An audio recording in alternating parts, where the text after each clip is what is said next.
Welcome to News Update on AFRICUNIA TV. I am Ayooluwa. Many thanks for joining me. 8 out of 10 countries in Africa are at risk of missing the globally set target of vaccinating 10% of most of the vulnerable groups against COVID-19 by the end of September, the WHO Regional Office for Africa said on Thursday. Data collected by the World Health Organization indicates that 9 African countries, including South Africa, Morocco, Tunisia, have already reached the target. 3 others are on track and 2 could achieve it if they increase the pace of vaccinations. In total, 42 out of 54 African countries are therefore at risk of not reaching the goal if the current rate of vaccine shipments and immunization continues. According to WHO, nearly 21 million doses of vaccines arrived in Africa in August through the COVAX mechanism, which aims to provide vaccines to the poorest countries, as many as in the previous 4 months. With those expected to be delivered in September, Africa could receive enough doses to reach the 10% target. While many countries have been able to accelerate immunization with shipments in August, 26 countries have used less than half of their stockpiles of doses. The numbers of COVID-19 cases is down slightly in Africa, but remains stubbornly high. The pandemic is still raging on the continent. And in Nigeria, 4 state governments in northern and central Nigeria have imposed a series of restrictions on the residents in a bid to stop mass kidnappings and other violent crimes plaguing the region. Gangs of criminals known locally as bandits have terrorized local communities for years, but security forces have recently struggled to contain worsening violence. From Wednesday, weekly cattle markets are suspended in Niger State, local government spokesman Amaz Mutane said in a statement. Petrol sales are capped and the use of jerry cans at filling stations is prohibited in several locations, he added. No further details were given to explain the choice of measures, but criminals in the region often use motorcycles and engage in cattle roasting. In Zamfara, the Commissioner of Police Ayooluwa urged residents to comply fully with the directives. The government and security agencies are very serious in their quest to end the lingering security challenges in the state, he said.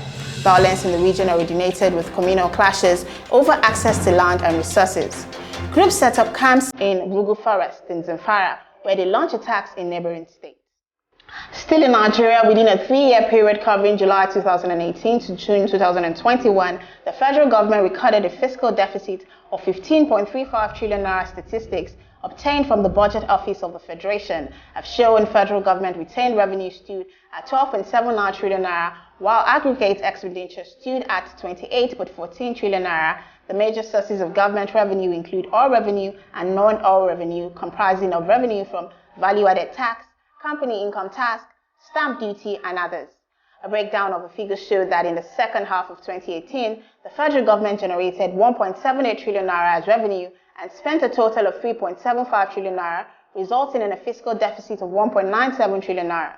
The inability of the government to raise the much-needed revenue to finance its operations resulted in a deficit of 1.37 trillion naira in the first quarter, while the second, third, and fourth quarter deficits were put at 1.5 trillion naira, 1.74 trillion naira and 1.86 trillion naira respectively. The overview of the 2022 FGN budget, called Circular Report, the federal government's retained revenue for H1 2021 was at 2.23 trillion naira, which represented a 1.07 trillion naira shortfall of the prorated target of 3.3 trillion naira for the review period. The total revenue comprises oil revenue of 492.44 billion naira, non-oil tax revenue of 778.18 billion naira. The non-oil revenue is made up of company income tax of 397.02 billion naira, value-added tax of 129 billion naira, and custom collections of 234.02 billion naira. Other revenues amounted to 922.09 billion naira, of which independent revenues were 558.13 billion naira.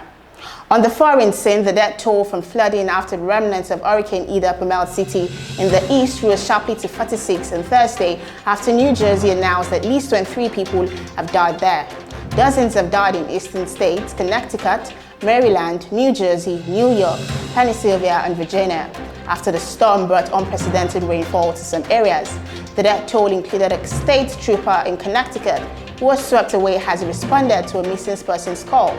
The remnants of the Hurricane Ida dumped historic rain over New York City as basement apartments suddenly filled with water and freeways and boulevards turned into rivers, submerging cars. And in more stories, Australian shares rose on Friday as Prime Minister Scott Morrison flicked a quicker reopening after a vaccine swap deal with Britain, with heavyweight miners tracking higher iron ore prices, contributing to most of the gains.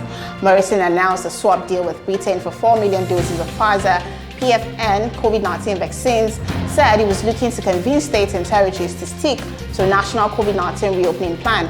More than half of the country's 25 million people are under stay-at-home orders, with Sydney, Melbourne and the national capital Canberra under prolonged lockdowns.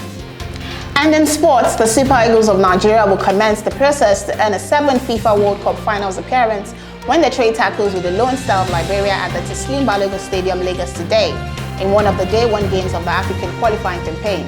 Since marking their debut at the FIFA World Cup Finals in 1994, the three-time African champions Nigeria have only missed participation in the final once, the 2006 edition in Germany. They were denied of the berth courtesy of CAR's head-to-head rule that favored Angola. In 17 previous clashes with Liberia, Lone Star, the Super Eagles have won 10 matches, drawing 3 and losing 4. One of the 4 losses was in Monrovia in July 2000, when a team led by the man who is now that country's president, George Usman Opongwi, showed 2-0 ahead before Sunday Olise pulled one back for 1-2 loss for Nigeria in the 2002 FIFA World Cup qualifying match. That's all we can take on news updates. For more stories, visit social media platforms on Join to Man Pangram. Subscribe to our YouTube channel, like and leave a comment on the comment section. I am Ayooluwa. Many thanks for watching.